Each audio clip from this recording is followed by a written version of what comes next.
I want to welcome our next speaker, Dr. Nils Bulling from Avaloq. He'll be presenting on fully integrated banking solutions for digital assets. Stage is yours. Thank you. Yeah, thanks for joining my presentation. My name is Nils Bulling from Avaloq. As mentioned, I would like to highlight how important integration is, essentially echoing what my previous speakers have already talked about, integration and institutional adoption.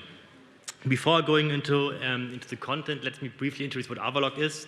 Then I will show you why we enter the crypto business. So traditionally we are a core banking system provider, but a few years ago we also offered standalone products. Crypto is one of them. And then highlight the integration, orchestration, and why I believe it's really important for institutional clients to offer crypto.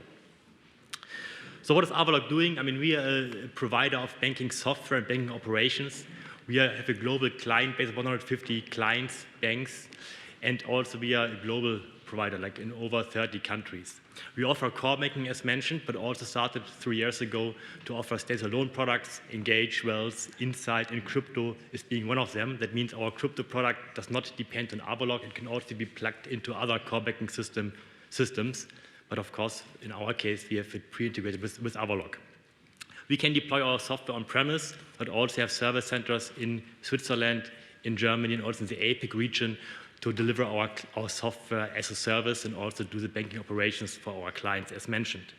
And also, I think the last point to highlight, we have a very large ecosystem with 140 partners on it, because I really believe that, well, the world is getting more complex, that really the working with partners, integrating partners, orchestrating partners is really important to offer end-to-end use cases, especially for the crypto space, as I will also highlight later on. But let's go into the content. Let me first motivate why we believe crypto is important for incumbent banks, not just for individuals, but also for institutional clients and so on. I think many of these facts and figures you have already seen, so I will keep it quite short, because many of those things have already been mentioned this morning. What we see in the market is an increasing demand of retail clients. I mean, players like Revolut, like PayPal and so on, make it very easy for clients to invest in crypto. I think there we see quite some increasing adoption across the retail segment. But I believe even more important, to the institutional side, we see big banks, as mentioned by Seamus and also Andy, are entering the space. They explore crypto, they explore digital assets, and they offer that to their clients. Also, companies like Tesla, they talked about crypto, right? I mean, they even said once they accept Bitcoin to buy Tesla cars. They also invested in crypto. Also in Switzerland and Germany, the regulation enables pension funds to invest in crypto. So we really see adoption on the institutional side. I think that's a big sign that there's no way back. Really, crypto is here and it will stay. And that's an important message for incumbent banks as well. That's not a hype, but it's really a trend. This trend is continuing, is also indicated on the right-hand side of the slide. We see all the numbers are growing. They show in one direction, they show up. The market capitalization, now end of last year, around 2 trillion. It's also increasing. The number of wallets rises. The number of money locked into DeFi is ever increasing. And also the big ticket sizes is also increasing. Like wallets with 1,000 Bitcoins or more, there was a year-over-year increase last year of 17%. Also showing that institutional clients are entering this field. I think that's also important for our clients, which are the major banks, especially also wealth managers and private banks. That's our motivation, why we believe we should enter the crypto space and why we should have an offering there to enable banks to offer that to their clients. And there are good reasons for that. There's one, the revenue side. I mean, banks can make revenue with crypto for custody, for trading, for digital asset issuance later on. And also it's important for client retention. I mean, once a bank loses a client because they require easy access to crypto, it's very difficult to get them back to the bank. So therefore, it's also a hygiene factor at some moment to have a crypto offering like trading, later on issuance, tokenization, that banks, incumbent banks can offer that to their clients. And lastly, also the efficiency part. I mean, we all know blockchain DLT has a lot of promises when it comes to digitizing processes, streamlining processes. We are not there yet, but I believe in the future that's also a key aspect of the business case to really make processes more efficient, save FTE, and automate. I mean, Andy already talked about automation, how important that is. And I think that's also a key of a business case for banks. So these three elements: increase revenue, make clients happy, and also digitize and automate processes and banking operations later on. And I mean, we have a very strong footprint in wealth management, private banking. Therefore, also from investment side, digital assets are very important for us. I mean, there are huge opportunities. With crypto and digital assets, investors can diversify their portfolio. They can hedge against risks, because usually crypto is less correlated to existing asset classes. And they also can make money with new asset under management. They can bring clients to have crypto with the bank. And I think that's also very important. Banks can play on the trust game.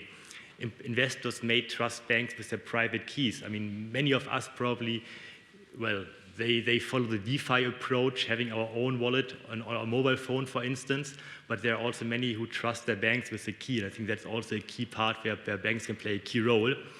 But now that's integrating that in the banking ecosystem, in a bank solution. It's not that easy. It's not just plugging in a crypto solution and everything works. There are many systems, legacy systems, which need to nicely interoperate with crypto. For instance, the core banking system, of course, where the bookkeeping, where processing takes place, you need to enable the core banking system to deal with crypto. On top of you have the data science layer. You need to learn from data insights. You need to learn what your clients want, suggest the right products. And of course, crypto should be one of the products which should be offered to clients. Then you have the whole wealth management layer, portfolio views, trading systems, and so on. Also, those need to be able to deal with crypto, and also the client engagement layer, like web banking, mobile banking, other engagement apps. They also need to be able to cope with crypto, that you have a seamless experience. And all these things, to have a seamless approach is not that easy. First of all, you need to automate a lot, because also with easier access to asset classes, banks have to offer more advice. And to offer more advice, they also need the right tools to do that, to scale.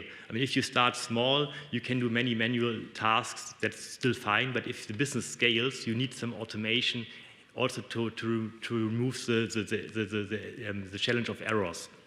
And what I would like to talk a bit about, how should a solution look like to cover this whole stack, from the core banking all the way up to the digital channels, and how integration plays a key role there.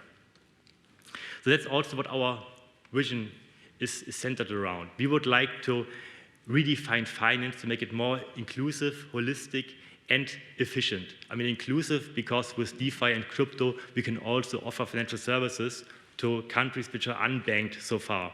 Holistic because suddenly the bank can have access or can have a view of people's complete wealth, including like tokenized real estate, tokenized IP, and so on in the future, that they have a holistic view of clients' wealth and can give holistic wealth advice.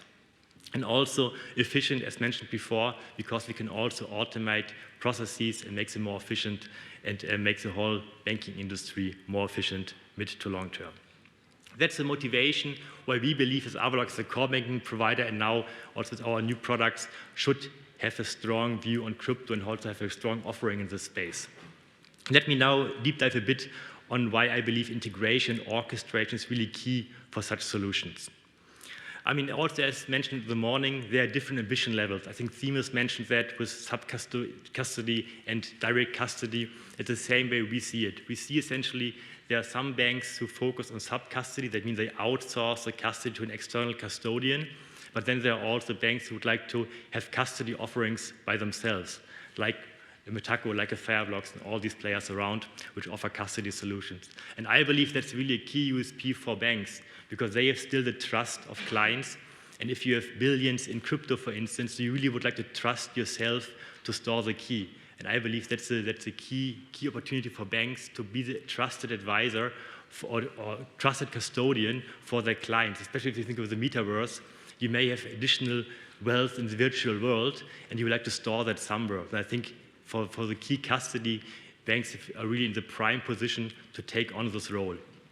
So we have this ambition level 2, the custody part plus the trading part, everything fully automated, having trading desks like AlgoTrader, for instance, to automate the whole trade life cycle.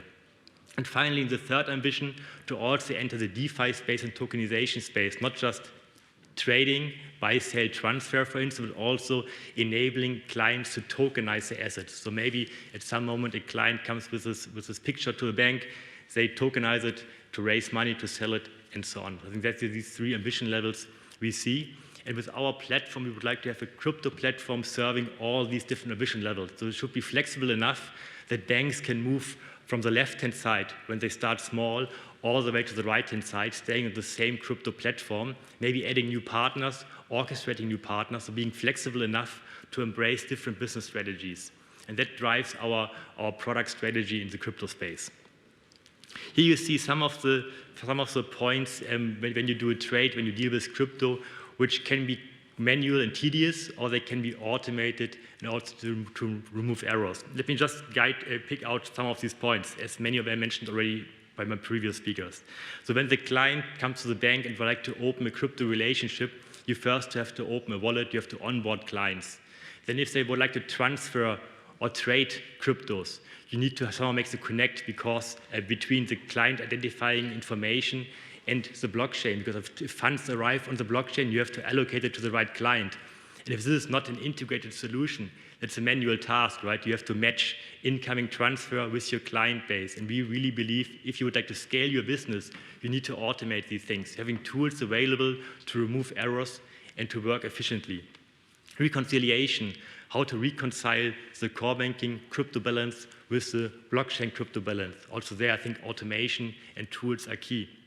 Or cost and fees. If a bank offers crypto services, of course, they also would like to make revenue.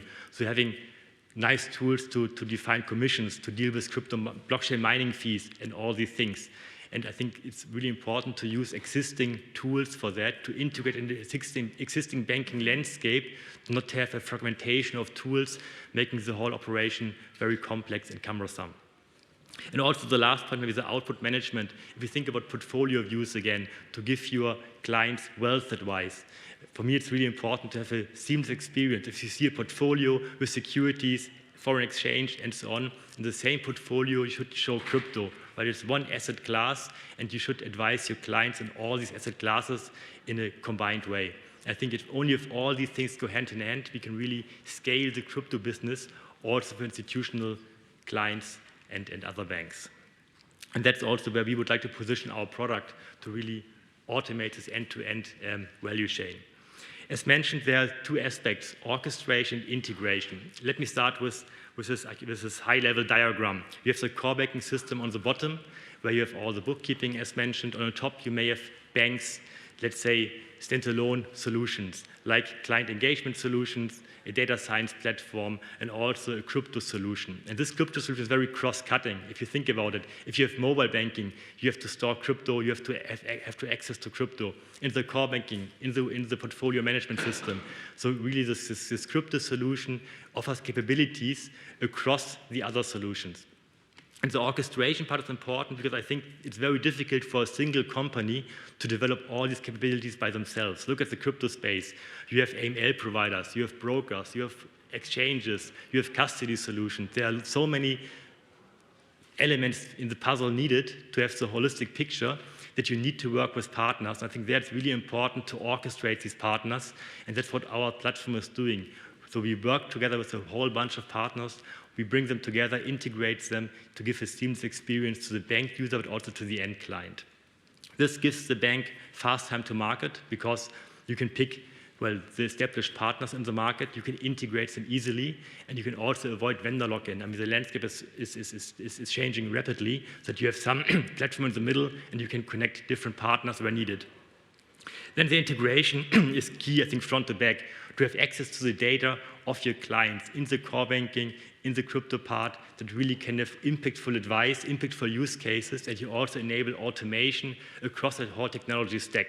If you connect to brokers, for instance, have an automatic placement via FIX, have an automatic settlement, have an automatic reconciliation report, and so on, that the whole end-to-end stack is automated. And also on the front, to have use cases end-to-end. Have a single mobile banking app, for instance, for traditional assets, for crypto in the same app. I think at the moment it will be cumbersome to have different tools for the end client, for instance, to access, to deal with crypto. This may change in the future. If you think about NFT, metaverse, the more functions there will be in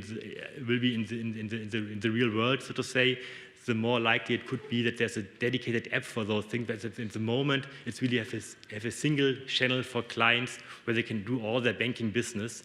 And I think with this integration, you enable to have the single tools available for clients.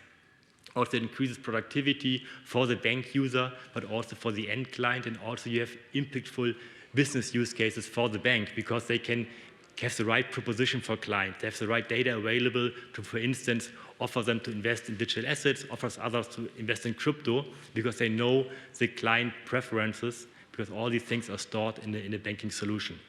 So I think it's really important, as mentioned here, to work together with partners, orchestrate those partners, and make sure they are seamlessly integrated in the existing legacy systems of banks. And I have two more slides to illustrate a bit how our solution fits into the picture. On top, you see the value chain from the end client to the mid and front office employee, all the way to the back office. And our platform, as mentioned, offers capabilities for this whole value chain. So we have a platform which enables trading transfers of investors. We have the wallet management, which, as mentioned, is not all our self-developed capabilities. We also connect partners, which is shown on the right-hand side via APIs like Metaco for the custody part, or we have AML providers. But the important part of those are seamlessly integrated in our workflows. For instance, if the transfer comes in the task system of the bank employee, a task comes up, hey, you received 5 Bitcoin, then you can match it to the client who requested this transfer in. You can block things automatically. You quarantine incoming cryptos if needed, and you can release those. I think it's important that also from a risk management perspective, that you have full control of the whole end-to-end workflow and use case, and that's done by this platform. You can administer if you have compliance and reporting tools, because also mentioned by my previous speakers, compliance, I think it's really a key aspect to offer a secure and regulatory compliant experience to clients. On the front, we also have APIs, so it's a fully modular design. Of course, here you see our own UIs, our own web mobile banking, our own front desk, our own portfolio system, but you can also plug in the bank's existing solutions to the platform. So I think if you would like to work with partners, you need to have a modular design in the front, but also in the back to connect different partners and enable the platform to deal with those partners. And now my last slide about the product is, if you achieve this integration, then you have also access to all the existing capabilities. Like, I mean, first of all, the core banking system needs to be able to cope with crypto. There are some specifics, like you need 18-bit decimals, for instance, to represent very small quantities of crypto. You need to be able to natively deal with mining fees on tax reports and so on. And once the core banking system is able to deal with those things, you can also, in our case, we can natively reuse the capabilities of the core banking system. For instance, you can have access to web and mobile banking, as mentioned, the same web and mobile banking the client is used from the banks. You have the RM has access to a workbench. You can onboard, you can open wallets in the RM's workbench. You have access to client reportings, to tax statements, to cost and fee management. So all these things, if you have a proper integration, they come, so to say, out of the box. I think that's really important if you would like to scale your business. If you like to start small, many of those things can still be done manually, like typing addresses from left to right. But if you have many transactions per day, that's no longer possible, at least not possible in an efficient way. I think there this automation part is really key. Just to summarize the key benefits here, I think it's a seamless user experience. You have a full view on your client of his whole wealth and also of his preferences. You can reuse existing workflows. That's also an investment of banks in the existing solutions they have. So it's the security of their past investments. And also it increases productivity of the bank employees because they have one tool to deal always with all these crypto aspects. To summarize what I believe are the key components of a crypto solution, first, it needs to provide a seamless experience to clients and bank employees. It needs to be integrated. It needs to be open because you would like to work together with partners to enable new use cases also at pace and in a secure way. You need to orchestrate and integrate those partners. And the last, but also most important part is it needs to be resilient and secure. With that, I would like to conclude my presentation. I mean, I started with saying that we see increasing adoption in the market, the retail, but also in the institutional side. And I believe that's a really cool sign that really incumbent banks go in the crypto digital asset space. And I think there will be more to come. We are only at the beginning of that. Then I mentioned that there are different ambition levels. The outsourced one, the sub-custody, to the fully integrated one where you have trading, digital assets, tokenization. And it's important to have a flexible solution to support banks in their growth journey. So also enable them with their existing tools to grow in the crypto space.